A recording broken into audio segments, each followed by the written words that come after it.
All right, couple quick updates, just stuff I'm working on, things going on, just where we're at. Is my hair good? So first things first, I've been building out a magazine only for myself, full of only things for me, to act as sort of an inspiration, guide, centering piece to keep me reminded about things that I think are important to me, things I want to keep an eye on. And I've just been doing layout on that currently. We are, I've got a team. I am currently 48 pages into this thing right now, and it seems to be coming along. I'm aiming for, I think, around 96 pages right now, so I'm sort of kind of halfway there.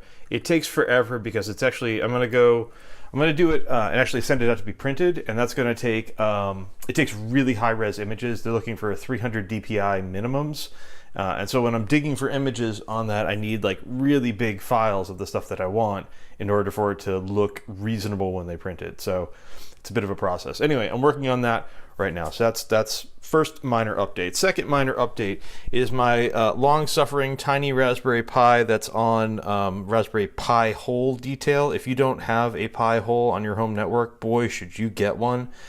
Things are amazing. This is a fancy setup. So this enclosure with the buttons and this little screen and all that, totally superfluous, only there because I want it to look like a little hacker device.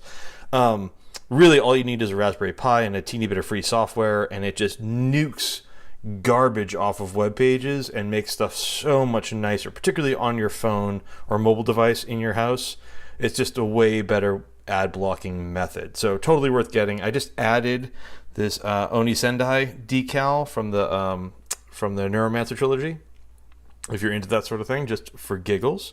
So that's second tiny little update. Third little update is actually on this. This is one of my Pelican cases. This is my roll-on that I use when I travel, and I just redid the decaling on it, and I went for a Goyard style lettering on it. I didn't hand letter it. They would have painted it by hand on the canvas, but I used my vinyl cutter and did like this lovely drop shadow on that. And I think that looks pretty nice. Yes, I know it's like a 1/4 inch off center. Yes, it bothers me. No, I don't think I'm going to fix it just yet. But, we'll see. That's what's that third thing. Fourth thing, got a new strap for my new watch. So this was the existing strap that came with it. Actually, it comes with two. It comes with a leather one. You can see this one's still got the brass wrapped. Also, good contrast here. I know this is in plastic to keep it from corroding, but take a look at the color of that versus the color of the watch itself. And you can just get an idea for how much this thing has patinaed already. Anyway, so it comes with this leather one, which is, it's fine. It's a totally reasonable watch strap. And it came with this guy on it. This is like a scuba style, and it's really thick rubber. And it's fine. It wasn't super comfortable for me. Yeah, you can also see how much it's tarnished down in here, which doesn't bother me. I got the watch to have it do that. But anyway, this guy was really thick and not very flexible, and kind of was bothering my wrist a little bit, and it was very bulky. And I got a ripping deal on a 3 set of NATO straps. So I've got a camo one on here now, and it's simple. These are not like these are not the really complicated like NATO straps. There's a piece of hair on here. These are like fairly simple ones, but I like them, and it's super comfortable. And I got 3 of them for like $10 on sale out of LL Bean of all places. And it came with a international orange, and it also came with a fairly boring black as well. I might yet use a different one. I like the camo with the brass quite a lot.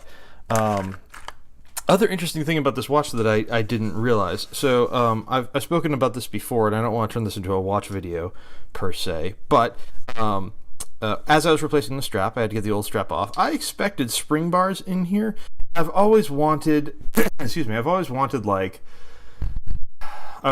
to be rich, really, and have a Rolex Milsub. And those have permanent bars in the lugs here. They don't have spring bars in them on those watches because they want to make it as hard as possible for the watch to pop off by accident, and it's a point of failure.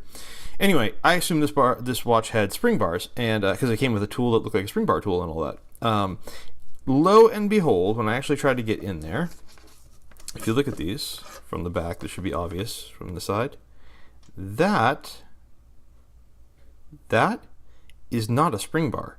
It's not permanent either. It's actually a giant screw that goes all the way through from this side and threads into this far lug post, which is pretty rad. I mean, I like that detail myself. I think that's pretty cool. Anyway, it's a nice little discovery about the watch. It's on a nice thin strap now. It's super comfy.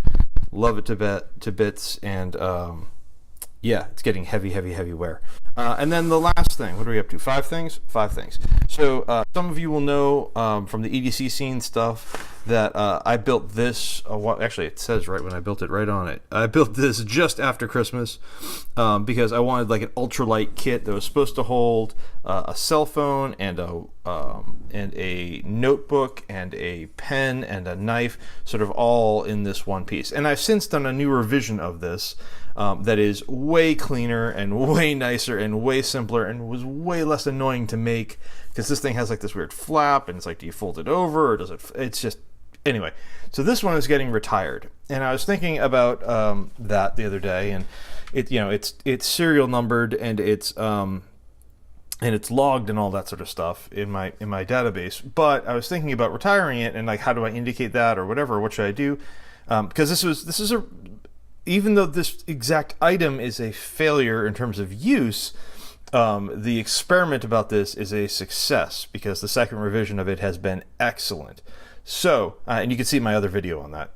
But so I was thinking about it, and then I realized that NASA, when they retire a piece of flown gear, what they do is they slash red diagonally through the label, thus, which indicates class 3, not for flight. So now I'm going to indicate on my labeled gear when it gets retired that way. So I know that's out of normal rotation, which is dorky. Yeah, I know, but I can't really help myself. Anyway, that's a quick update, and thanks for watching.